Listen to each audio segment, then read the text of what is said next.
Buenos días. ¿Cómo están? Bien, bien. Ojos bien abiertos. ¿Sí durmieron bien anoche? ¿Descansaron? ¿Sí? Ok. Listo. O sea, eso puede decir que puedo hacer uso de las siguientes 2 horitas y van a estar concentraditos. Ok, eso es mucho pedir, ¿cierto? Tampoco. Ok, rápidamente quiero invitarles a que vayan a sus Biblias. Si no tienes tu Biblia aquí o tu aplicación, puedes mirar en la pantalla. Pero si no tienes una Biblia aquí ni en casa y quieres tener una, puedes esta mañana, después de este tiempo, pedirnos y nosotros gustosamente te vamos a regalar una Biblia para que tengas una contigo siempre. Entonces estamos estudiando la epístola de Judas y hoy vamos a cubrir, Dios mediante, los versículos 4, realmente al 8, solo que vamos a estar mirando el 8 hasta el final. Y vamos a mirar ahí los versículos 4 al 7, por favor.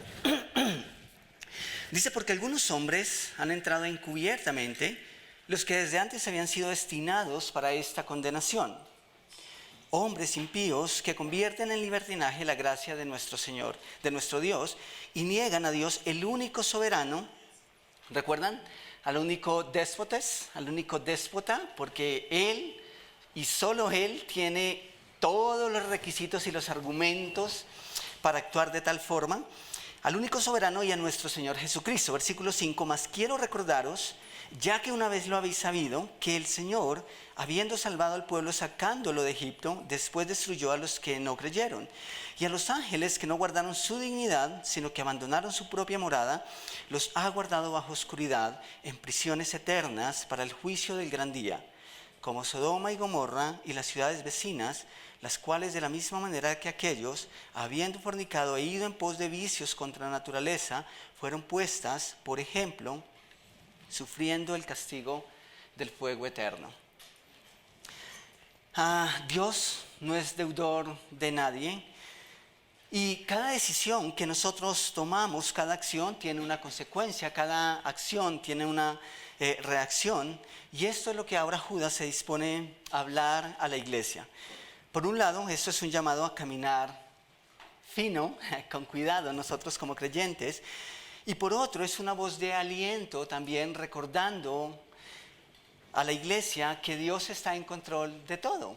Y que aún cuando nosotros vemos la justicia de Dios como lejana, la justicia de Dios llega siempre justo a tiempo. Y cada cosa que el mundo y el enemigo planeen contra la iglesia, pues Dios va a castigarla. Así que al introducirnos en los versículos 5 y 7, desearía que consideráramos ahí en Judas el versículo anterior, que fue con el que terminamos el domingo pasado, y que tomáramos un momento para comparar las palabras de Jesús en Juan 10 con lo que Judas está diciendo en el verso 4. Básicamente Judas dice que esas personas ya estaban ¿en dónde? Estaban dentro de la congregación, ¿cierto? Ya habían entrado y estaban ahí. Habían entrado encubiertamente, por eso la iglesia no los notó. Y nosotros dijimos el domingo pasado que lo que hace que Judas finalmente se dé cuenta que son impostores es por la forma en que ellos vivían, porque aparentemente las cosas que decían, algunas cosas que medianamente trataban de hacer, eran similares a las de la iglesia y por eso simplemente pasaban o simplemente se camuflaban, pero la forma en cómo vivían, y dijimos que convertirían en libertinaje la gloria o la gracia de Dios, ¿cierto? Pero habían entrado encubiertamente, podríamos decir que por la puerta de atrás, o podríamos decir que de una manera literal, habían saltado la barda, como cuando uno era adolescente y en nuestra finca no habían guayabas, entonces tocaba entrar en la finca del vecino y uno saltaba la taranquera, ¿cierto? O los mangos biches con sal, ¿sí? ¿Comieron mangos biches con sal? ¿O eso solo lo hicimos nosotros? Uy, no, yo no llegué a ese nivel, ¿sí? Yo era el que iba, los cogía y los vendía. Estas personas habían entrado o habían subido por otra parte antes que entrar por la puerta correcta, si queremos ser más precisos, con las palabras de Jesús. Quiero que vayamos a Juan, el Evangelio de Juan, capítulo 10, versículo 1. Este es uno de los capítulos quizá más conocidos de Juan. Y quiero que miremos un par de versículos en ese capítulo. Comenzando por el versículo 1, Juan capítulo 10, versículo 1. Y noten lo que Jesús está diciendo. Jesús dice, de cierto os digo. Ese de cierto es contra seguro. ¿Tú necesitas estar seguro? Cuando lees en la Escritura de cierto, puedes estar completamente seguro. Es en nuestro contexto cuando decimos, mira, porque me llamo Albeiro y resulta que soy Benjamín, ¿cierto? No, pero es lo que Jesús quiere decir. Cuando en la Biblia leemos de cierto, seguro, segurísimo, ¿sí? Eso no tiene error. Jesús dice, de cierto os digo, el que no entra por la puerta en el redil de las ovejas, sino que sube por otra parte, ese es ¿qué? Ladrón y salteador. Ok, tengamos eso en cuenta. Luego vamos a los versículos 11 al 15, ahí en Juan 10. Pero vamos a saltar al versículo 11. Luego Jesús está diciendo, en contraparte, yo soy el buen pastor. Y me encanta cuando alguien dice, y cuando podemos decir, Jesús es el pastor. Yo soy un pastor, pero Jesús es el pastor. Los hombres hacen la labor de pastor, pero Jesús es el pastor. Yo soy el buen pastor su vida da por las ovejas, mas el asalariado, y me encantaría que subrayáramos esas palabras, y que no es el pastor, de quien no son propias las ovejas, ve venir al lobo y deja las ovejas y huye, y el lobo arrebata las ovejas y las dispersa. Así que el asalariado huye porque es asalariado y no le importan las ovejas. Yo soy el buen pastor y conozco mis ovejas y las mías me conocen. Así como el Padre me conoce y yo conozco al Padre y pongo mi vida por las ovejas. Quizá les ha pasado que deciden tomar un servicio de taxi y parece que el Señor ha facturado todos los huecos de la bella ciudad de Bogotá a su nombre porque los toma todos, ¿sí? Y uno que dice, se nota que el carro no es de él, ¿cierto? Esas son cosas que nosotros conocemos y lo que Jesús está diciendo aquí es que el que es asalariado, el que recibe simplemente una paga o está por un interés equívoco al frente de la iglesia o en medio de la congregación, simplemente no le importa la esencia y el verdadero valor de las cosas y de las almas. Eso es lo que Jesús está diciendo en este texto. Entonces aquí vemos un elevado contraste entre lo bueno, que es el buen pastor, es decir, Jesús, y el asalariado, que es lo opuesto al buen pastor.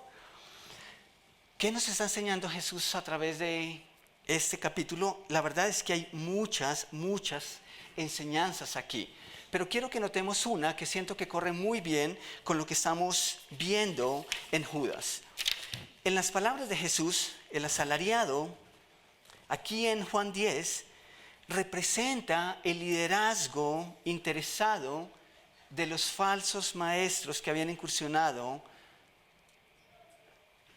en el tiempo, en la iglesia, en los tiempos de Judas. Ese tipo de pastoral que busca servirse de las ovejas antes que servir las ovejas, ese modelo de liderazgo que solo busca lo suyo, el beneficio propio. Y es aquí donde digo que entrar encubiertamente, como habían entrado esas personas a la iglesia, de manera fraudulenta, con las intenciones equivocadas, es el equivalente a entrar por la puerta equivocada, cuando dice Jesús. Esos que saltan la barda, simplemente que entran a la congregación buscando hacer daño o buscando satisfacer algo propio, no son buenos para la iglesia. Es lo que Judas está diciendo y se puede comparar con las palabras de Jesús. A propósito, esta semana fue muy especial y tal vez van a notar un poco de esto. Esta semana tuvimos junta directiva y tuvimos que decidir algunas cosas. Dentro de ellas, la nómina o el sostenimiento, que básicamente equivale al salario del pastor. Y yo les decía, la verdad es que es muy difícil tomar esas decisiones porque es difícil hacer de juez y parte. No sé si me hago entender. Y a veces eso se vuelve un poco complicado. Pero creo que después de divagar y de hablar muchísimo, creo que ha sido una de las juntas más largas que hemos tenido. Comimos como 6 pizzas, no mentiras. Ojalá, cierto, pero no alcanzó para tanto. Pero creo que Dios nos llevó a unas decisiones y después simplemente creo que habló a mi corazón. Y lo hizo, creo que de una manera muy, muy especial. Y entonces dije, creo que es apropiado que menciono esto aquí rápidamente. Y digo rápidamente porque más adelante vamos a estar ahondando un poco más en eso. Pero quiero decir esto, y es que el ministerio y el liderazgo en la iglesia no es algo que uno busca para ganarse la vida. Esa no es la intención del ministerio. Y ustedes pueden ir a los clasificados del periódico, las páginas amarillas ya no existen, ¿cierto? Ustedes pueden buscar a Google suempleo.com y pueden hacer la tarea y mirar cuántas iglesias cristianas, y esto quiero decirlo con orgullo, bautistas, requieren de liderazgo y requieren de pastor. No es así como funciona. Liderazgo no es algo que yo digo, ¿saben? Esto es bueno. Puedo vivir de esto. Así que voy a buscar que la iglesia me contrate. No, esa no es la intención. Ahora, necesito ser claro con eso. Nunca fue así y nunca debe ser así. Incluso si hay para comer o no en la casa, ministerio no es una forma de ganarnos la vida. Yo creo que existe un llamado que va más allá de mi sostenimiento. Esa es una realidad. Un llamado que Dios ha hecho de manera puntual a algunas personas. Personas que han sido divinamente aceptadas por la iglesia. Personas que han tenido el aval de Dios porque han tenido un llamado. Y luego Dios da instrucciones a la iglesia como parte de sus responsabilidades de velar por el bienestar de esas personas. ¿Me hago entender? Esa es la intención del ministerio. De hecho, algo que es muy interesante, cuando uno va a las Escrituras, yo no creo que Juan, que Pedro y que todos estos pescadores, cuando recibieron la invitación de Jesús a ser pescadores de hombres, a ministerio de tiempo completo, eran hombres que estuviesen renegando de sus vidas. ¿Me hago entender? Y eso para mí es significativo. Es decir, para mí ministerio no es algo porque es que eso es lo que me gusta hacer y odio mi trabajo. ¿Me hago entender? Dios llama. Y conozco y puedo hablar de eso con conocimiento de causa de personas y colegas que renunciaron cuando estaban en la cúspide en sus trabajos. Y yo no digo que esa es una regla, pero me llena de gozo. Porque eran hombres o que no estaban buscando una posición económica o que no le estaban huyendo a cosas que hacían. Al contrario, amaban lo que hacían. ¿Por qué? Porque ministerio no es una forma en que nos ganamos la vida. Voy a hacer esto, voy a prepararme. No, hace parte de un llamado. Y claro, en todo caso, la iglesia tiene la responsabilidad de velar por el sostenimiento económico. Para ser más exactos, Pablo dice, tengan por doble honor a sus ministros. Sí, palabras más, palabras menos, denle lo que es necesario. Y denlo doblemente si tienen la capacidad de hacerlo. Entonces, espero simplemente ser claro con eso. Y eso se parece mucho, y lo digo de paso también a lo que también declaró Charles Spurgeon. Hoy no está Jonathan, que me ayuda con esos nombres. Pero Charles Spurgeon, Anita, sí. No vamos a poner en aprietos a Anita. Charles Spurgeon dijo lo siguiente: si alguien sirve a Dios por dinero, es capaz de servirle al diablo por un mejor salario. ¿Sí? Eso es lo que ocurre. Eso es lo que está ocurriendo en gran parte en el liderazgo de la iglesia. Si alguien sirve a Dios por dinero, es capaz de servirle al diablo por un mejor salario. Entonces, Jesús en Juan 10 está condenando el liderazgo perverso e interesado de Israel. Eso es lo que Jesús está diciendo ahí. Pero luego Judas lo está haciendo dentro de la iglesia. Es lo que va a hacer Judas de aquí en adelante en los siguientes versículos que vamos a leer. Él está exponiendo a los falsos maestros. Entonces, ahí leemos en los versículos 5 y 7 que Judas simplemente quiere reforzar, quiere animar, quiere recordar a la congregación algo bien importante. Y nosotros deberíamos tomar nota de esto.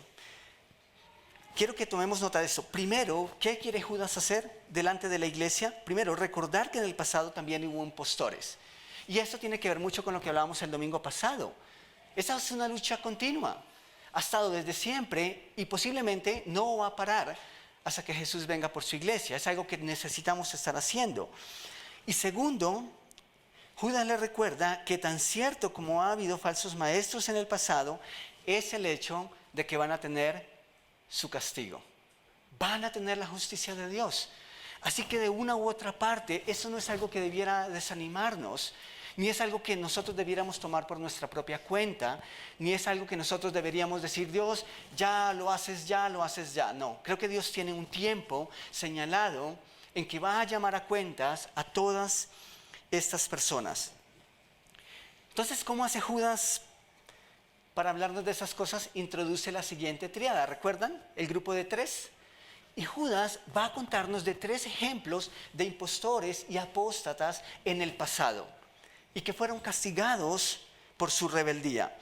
El primero, quiero que miremos el primero de ellos, está en el versículo 5 y tiene que ver con las personas y con esa generación que salió de Egipto.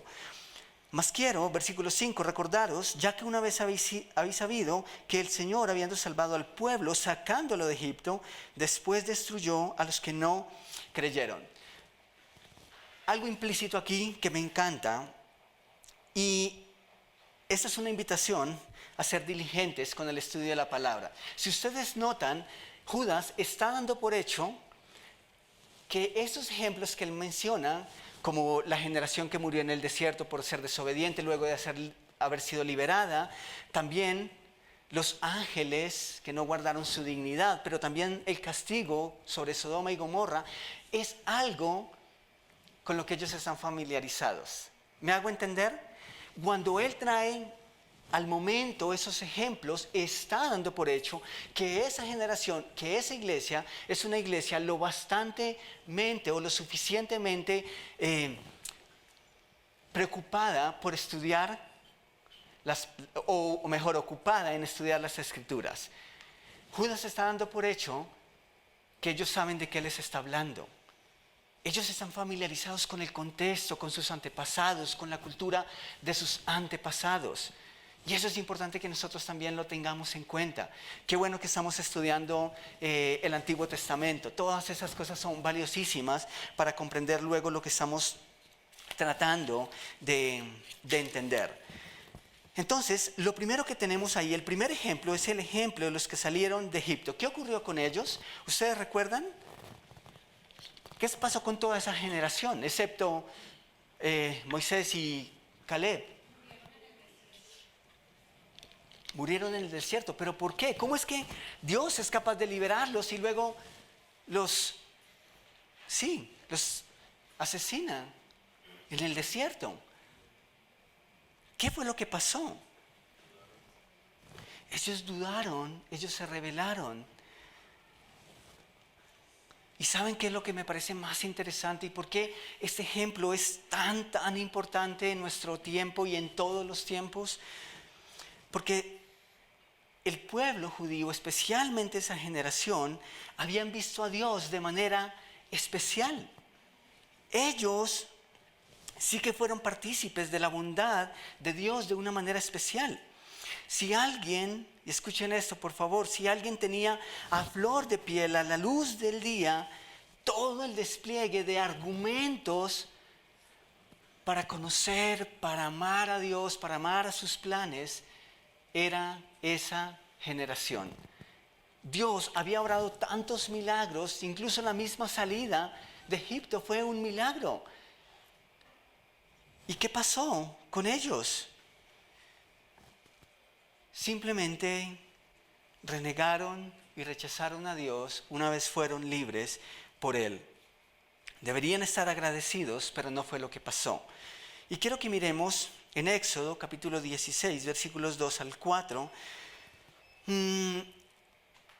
Eso fue lo que pasó. Eso es un poco de lo que pasó. El versículo 2 de Éxodo 16 nos dice, allí en el desierto, toda la comunidad murmuró contra Moisés y Aarón. ¿Cómo quisiéramos que el Señor nos hubiera quitado la vida en Egipto? Eso era un anhelo en sus corazones. Después de todo lo que Dios había hecho. Les decían los israelitas, allá nos sentábamos en torno a las ollas de carne y comíamos pan hasta saciarnos. Ustedes nos han traído a este desierto para matar de hambre a toda la comunidad. Entonces el Señor le dijo a Moisés, voy a hacer que les llueva pan del cielo. ¡Wow! El pueblo deberá salir todos los días a recoger su ración diaria. Voy a ponerlos a prueba para ver si cumplen o no mis instrucciones. ¿No les parece a ustedes esto impresionante?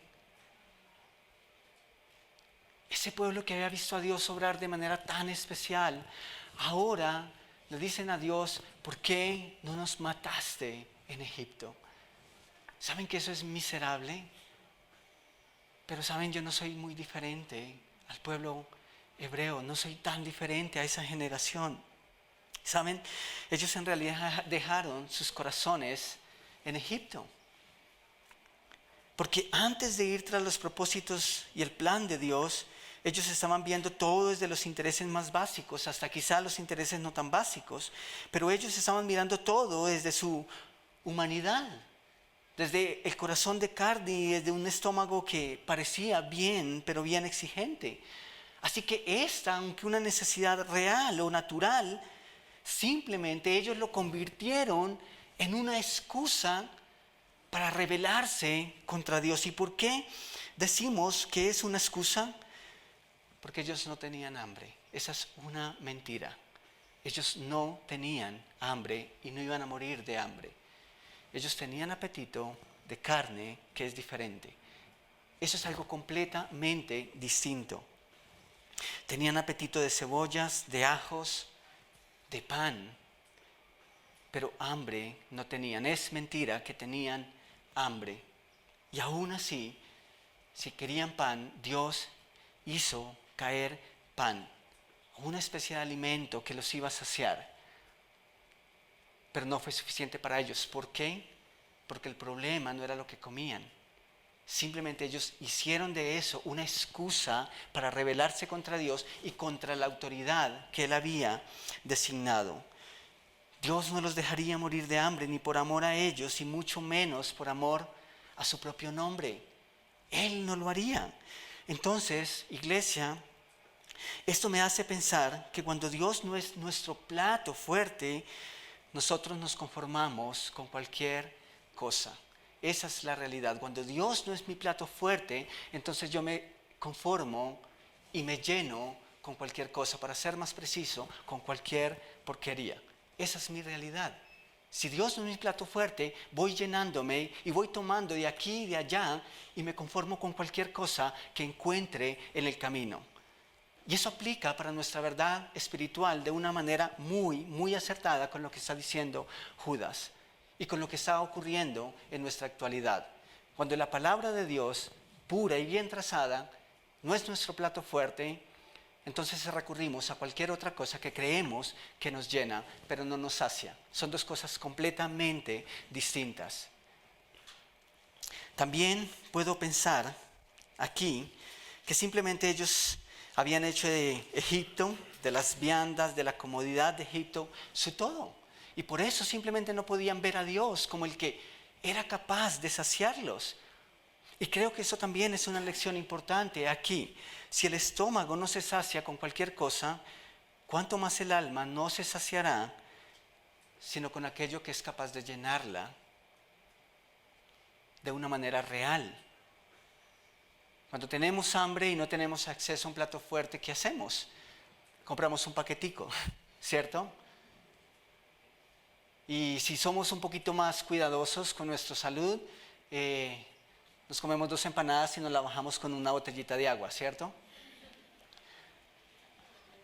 Pero el problema es quién es el que realmente nos llena, qué es lo que nos llena y qué es o quién es quien realmente nos sacia. Y eso era lo que había pasado con toda esta generación. Entonces, cuando Judas toma este ejemplo, yo creo que él no lo hace al azar. Yo creo que él no lo hace a la ligera. Si ustedes leyeron bien, la historia dice que aquellos que se rebelaron contra Dios rechazaron primeramente a ¿quiénes? ¿Contra quiénes se rebelaron? Ellos eran los que tenían ahí de manera inmediata. Ellos se rebelaron contra la autoridad que Dios había designado. Y de aquí en adelante vamos a notar que una característica predominante de un apóstata es una constante rebeldía en contra de la autoridad constituida. Eso vamos a notarlo de aquí en adelante y de manera clara. Ahora, por favor, esto no es un autoblindaje, no. No estoy diciendo que los líderes son inmunes y que la iglesia no tiene en nada la potestad sobre sus líderes. Son dos cosas completamente distintas, porque finalmente la iglesia y la congregación es la que pone sus líderes. Eso es una realidad y es bíblico y debe ser así. Lo que estoy diciendo es que esa característica predominante en estas personas de manera puntual es que no aceptaban ninguna autoridad en sus vidas. Eso es diferente a decirles que ustedes no pueden un día reconvenir a alguno de nuestros líderes, incluyendo a sus pastores. Son dos cosas completamente distintas y espero que eso quede claro. El segundo ejemplo, entonces, que conecta perfecto con el primero, es el segundo ejemplo. Y nosotros leemos en el versículo 6, dice: y a los ángeles, ese es el segundo grupo, que no guardaron su dignidad, sino que abandonaron su propia morada, los ha guardado bajo oscuridad en prisiones eternas para el juicio del gran día. Hay dos posiciones aquí en cuanto a estos ángeles, en cuanto al tiempo en que cayeron de su dignidad. Quiero mencionarlo rápidamente. El primero es la idea de que estos ángeles fueron aquellos que se unieron a Lucifer o al diablo cuando él se rebeló contra Dios en el principio. Muchos ángeles decidieron unirse a él en su rebeldía y simplemente cayeron en pecado, o simplemente cayeron de ese lugar. La siguiente posición es la idea expuesta en Génesis capítulo 6, donde se lee que los hijos de Dios se unieron a las hijas de los hombres y que simplemente cometieron actos sexuales. Interesantemente, nosotros, o la posición tradicional, hemos aceptado que los ángeles no tienen la capacidad de procrear, ¿sí? Que es una característica predominante. Algunos dicen que cuando le preguntaron a Jesús si en el cielo se iban a dar en casamiento, Jesús dijo que no, porque seríamos como los ángeles. Pero luego alguien más dice, bueno, Jesús dijo que no se podían dar en casamiento, no que no pudieran procrear. Interesantemente, para tener en cuenta, también sabemos que si bien los ángeles, y si creemos en esa postura, no pueden procrearse como los humanos, también es cierto que bíblicamente Dios le dio la capacidad a los ángeles de encarnar en humanos. Eso fue básicamente lo que sucedió en Sodoma y Gomorra, ¿sí? Los mensajeros que se le presentaron a Abraham tenían el aspecto de hombres, ¿sí? Y de hecho los habitantes de Sodoma y Gomorra los vieron como hombres, ¿sí? Esa también es una realidad. Entonces otros dicen no, tal vez Judas no se está refiriendo a los que cayeron al principio, sino que se está refiriendo a estos puntualmente, que aunque eran mensajeros, tal vez hubo muchos ahí que se les dio la posibilidad de llevar un mensaje y simplemente no guardaron su dignidad, sino que cayeron en pasiones humanas, ¿sí? Pero independiente de eso, porque las dos posiciones son respetables, quiero que no perdamos el patrón. Y lo que Judas está tratando de señalar acá es un acto de rebeldía, un acto que va contrario a lo que ha sido dispuesto por Dios, por la autoridad de Dios. Eso es lo que Judas está tratando de hacer aquí. Entonces, referente a esos ángeles, Judas dice que no guardaron su dignidad. Y saben que esa es una expresión que no aparece en ningún lado de las Escrituras aplicado a los hombres. Y creo que eso tiene mucho sentido y quiero tratar de explicarlo por qué. Creo que cuando Judas dice que no guardaron su dignidad, eso alude a un lugar de honor, una posición de honor, un lugar especial. Si deseamos llamarlo así, y eso es algo que mencionamos con cuidado, un lugar de privilegio. Pero eso era una realidad para los ángeles. Eso fue una realidad para ellos. Y quizá la forma más correcta de leerlo aquí, ese lugar de dignidad, es el lugar primario. Algunas personas, algunos estudiosos sugieren que esa es la forma más correcta de leerlo. Cayeron de su lugar primario, del lugar que fue diseñado y apartado para ellos. ¿Y saben eso qué significa? Que a diferencia de los humanos, ellos no tienen pasiones que son propias de la carne y no tienen ese tipo de lucha por cuanto son espíritus, esencialmente. Y si nosotros miramos después de la caída con mayor razón, pues esta carne es vendida al pecado, ¿cierto? Pero los ángeles no tienen esas inclinaciones porque no tienen deseos carnales como nosotros. Además, algo que es maravilloso aquí es que ¿quién ha estado tan cerca de Dios y quién ha visto tan de cerca a Dios y en todo su esplendor como si lo han visto los ángeles? ¿Me hago entender? Entonces, ¿cuál es el punto aquí en comparación con esos judíos, con esos hebreos que murieron en el desierto? Les voy a decir, esos judíos, al igual que esos ángeles, cayeron de la posición más alta. Más alta. Tanto que si nosotros hacemos una ecuación, la pregunta es válida y la pregunta sería esta: ¿qué más haría Dios? Y Él podría hacerlo. Pero ¿qué más haría Dios para convencerlos? ¿Me hago entender? Si ellos cayeron estando en esa posición, en la posición más alta, pero aún así cayeron, ¿qué más queda para ellos?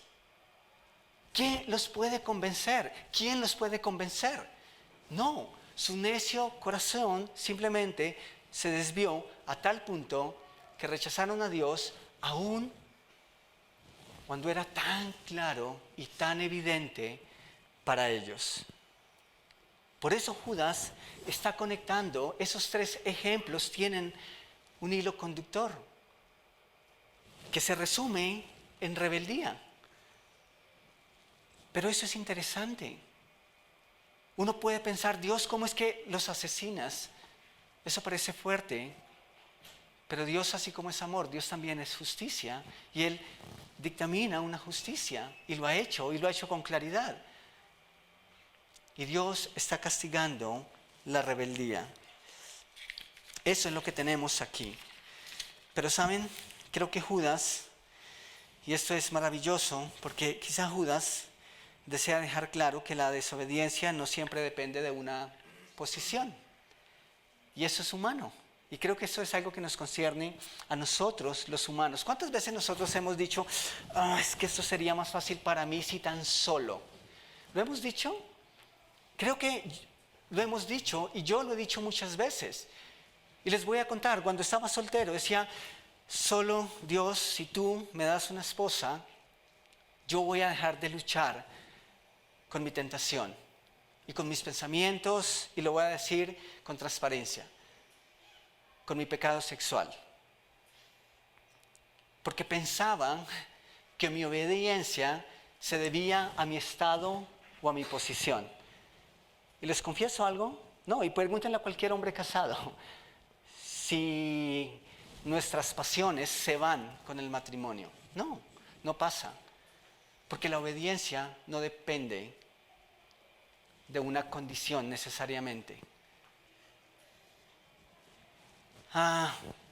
Un empleo, y eso no es una cuña, pero también me pasó. Dios, es que si doy mis ofrendas y mis diezmos, luego ¿cómo me voy a mover? O voy a tener que comprar el cereal económico y ese no me aprovecha lo mismo. Y negociaba con esas cosas, porque pensaba que necesitaba mucho para poder dar. Mentira. Cuando más tengo y cuando más tenemos, me es más difícil dar. Esa es una realidad. ¿Por qué? Porque la obediencia no depende necesariamente de dónde estoy y cómo estoy. No hay excusas para la desobediencia. ¿Y por qué les digo esto? Porque los ángeles también cayeron. Me estoy haciendo entender y espero que los ejemplos son válidos con lo que quiero tratar de decir y con lo que Judas nos está diciendo. No hay excusa para pecar, no hay excusa para caer. Ellos lo vieron como ninguno los ha visto, pero aún así cayeron porque tienen voluntad. Nosotros podemos usar esa voluntad para ser obedientes y para agradar a Dios. Judas aquí también nos recuerda que aún los que han estado más cerca de Dios también han caído y que incluso pues no todo se debe a la carne, porque a veces es que como buenos creyentes culpamos la carne, ¿cierto? Incluso culpamos al enemigo. El niño echa a la piscina a su amiguito y le preguntan quién fue o por qué lo hiciste. Satanás me tentó, ¿cierto? No. Y venimos desde niños pensando eso y crecemos y seguimos encontrando una perfecta excusa en la carne. Entonces, el principio es el mismo que aplica para los hebreos de esa primera generación. No se trata de que Dios hiciera algo nuevo o más maravilloso para convencerlos. Simplemente su corazón se había desviado y ya no quedaba nada para ellos. Eso es triste, ¿cierto? Y eso es fuerte, y es demasiado fuerte. En pocas palabras, así son los apóstatas. Esa es una acción natural de un impostor. Y luego pasamos al tercer ejemplo, que tiene que ver con Sodoma y Gomorra. Lo leemos en el versículo 7. Como Sodoma y Gomorra y las ciudades vecinas, y esto es interesante, porque Pablo en Romanos 1 dice que no solamente pecamos, sino que nos congraciamos con los que pecan y hacen tales cosas. Y aquí el castigo no es solamente para Sodoma y para Gomorra, sino también para todas las ciudades que estaban alrededor y que simplemente aplaudían esas acciones, las cuales, de la misma manera que aquellos, habiendo fornicado e ido en pos de vicios contra la naturaleza, fueron puestas, por ejemplo, sufriendo el castigo del fuego eterno. Los que sostienen la idea de que estos ángeles son los mencionados en Génesis 6, hacen la conexión entre el pecado de Sodoma y Gomorra y el de esos ángeles, que tiene que ver en la mayoría con inmoralidad sexual. ¿Me hago entender? Esa es una posición que ellos encuentran para decir, mira, lo está conectando con el castigo de Sodoma y Gomorra, que era explícitamente o en su mayoría de carácter sexual. Tal vez eso tiene mucho que ver también con lo que Judas dice, libertinaje. Esas personas que convierten en libertinaje la gracia de Dios. Tal vez él conocía perfectamente esa historia y parece que es el mismo patrón. Lo que había en Sodoma y Gomorra, libertinaje desenfrenado. Entonces eso tiene mucho sentido. Pero en cualquiera que sea la posición que adoptemos, todo tiene que ver con rebeldía. Sigue siendo un acto de rebelión contra Dios, contra sus líderes, contra el orden natural de las cosas, incluyendo nuestro cuerpo y los apetitos sexuales. Quiero terminar esta mañana con el versículo 8. Y quiero que vayamos ahí en Judas, versículo 8. Judas dice, no obstante, de la misma manera también estos soñadores mancillan la carne. ¿Cuánto se habla de eso en la actualidad? Es que tuve un sueño, tuve una visión, tuve una revelación, y eso requiere un filtro que es muy, muy delicado, pero que está puesto para nosotros. No obstante, de la misma manera también estos soñadores mancillan la carne, estos falsos maestros o impostores rechazan la autoridad y blasfeman de las potestades superiores. Básicamente, lo que Judas está diciendo es que así como los habitantes de Sodoma y Gomorra no respetaron los ángeles, estos impostores también irrespetan lo que incluso para ellos es desconocido. No tienen ninguna reverencia para nada y para nadie. Eso es impresionante. En resumen, de la tríada anterior o esos tres ejemplos, podemos ver la unión entre ellos. Dice, mancillan, es decir, deshonran la carne, como los sodomitas, no conocen límites y su obsesión es satisfacer los deseos de la carne, los deseos egoístas. En segundo lugar, no aceptan, sino que rechazan la autoridad, como lo hicieron los israelitas con Moisés y Aarón y directamente con Dios. Y tercero, son blasfemos. Incluso son irreverentes con lo que no conocen. Eso es lo que está diciendo Judas. Y por más que parezca, ¿en serio lo hacen? Sí. Vamos a notar más adelante que lo hacen porque simplemente ellos se creen superiores. Iglesia, amigos, que Dios nos guarde de caer en rebeldía. Que Dios nos guarde como iglesia para guardar de manera digna su palabra y de ser obedientes a sus preceptos. Que Jesús, su misericordia, su gracia y paz nos satisfagan y que como cantábamos nos basten, que realmente nos puedan saciar. Quiero decir eso ya para terminar. Si Jesús no nos satisface, nada lo va a hacer. Nada ni nadie. No seríamos diferentes a los israelitas, a quienes después nosotros leemos que Dios les dio carne, y les dio carne en cantidad, que dicen que literalmente se vomitaban. ¿El problema era la carne? No. ¿El problema era su estómago? ¿Hambre? No. El problema era su corazón. Tomemos un momento para orar. Dios,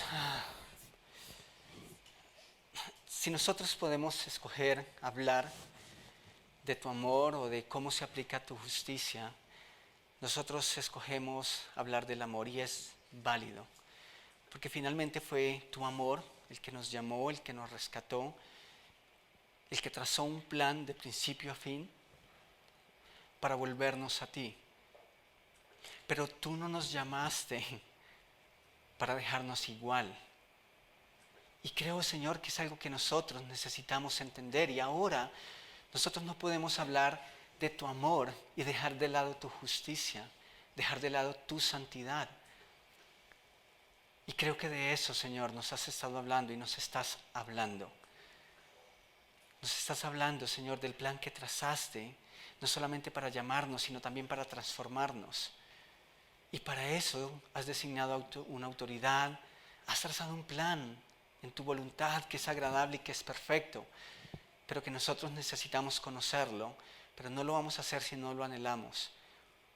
Y esa es mi oración esta mañana, por mi vida, por la de mis hermanos, que nosotros anhelamos tu santidad, que nosotros anhelamos acomodar nuestra vida a tu voluntad y no a la inversa. Que tú, Señor, que tu palabra nos satisfagan. que nos sacien cada mañana, que como esta semana, Señor, lo has hecho, que lo sigas haciendo y mucho más aún. Padre, que nosotros nos acercamos a ti y que amamos, no con la intención de alimentar nuestro ego, ni nuestra carne, ni nuestros propios intereses. Eso es algo que no te honra, sino que nosotros amamos con amor puro, que nos entregamos en amor puro, como tú lo hiciste. Y si hay algo, Señor, que nosotros necesitamos limar, quitar, háznoslo saber, Señor. Porque yo confío que nosotros hemos creído y que te hemos conocido, y que cada persona en este lugar tiene en realidad una relación contigo y que somos tus hijos. Pero aún así, yo sé, Señor, que pueden haber en nosotros características, pequeños visos que obedecen o que son propios de aquellos que no son tus hijos y que aún no son tus hijos. Y tal vez somos apóstatas, pero seguramente hay en nuestro ser algunas de esas cosas. Y te ruego, Señor, que tú las quitas. Te ruego, Señor, que tú continúas tu obra en nosotros y que son tan obedientes para permitir tu corrección. Gracias por tu palabra, por cada persona esta mañana en este lugar. En tu nombre, amén. Muchas gracias.